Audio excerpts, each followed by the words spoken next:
We're talking stress and anxiety. Here's a question. What's something that you didn't used to be able to do that you learned and now do pretty well? Or can just do, even if it's not doing it pretty well?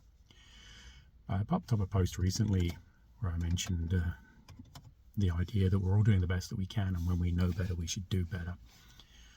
And from my work as a strength trainer, it was really interesting. I'd get complete novice in, and they would have no clue what they were doing. And so they would waste an awful lot of energy trying to use every single muscle to move the weight. And once their system, remember it's that bio battery is an incredibly economical system, once it understood what was involved, they would get about a 30% jump in the amount of weight that they could move. So they'd refine their efforts, they'd focus their attention. Then the frustration would be that it would be harder to go from that initial 30% jump to get some good traction after that. And it's probably a useful metaphor for what we're going through as we work on stress and anxiety.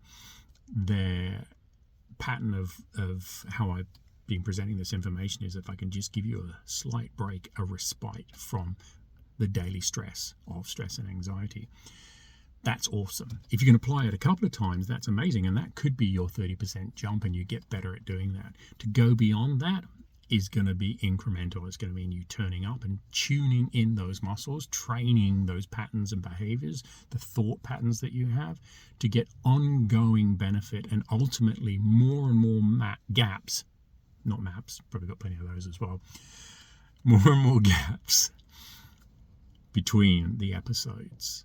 And if you can get that freedom, then you can start applying these techniques even more and get more traction again. So it's an iterative process, and you've got to find a way to stick with it and stay motivated. So find that, tap into it, and use it.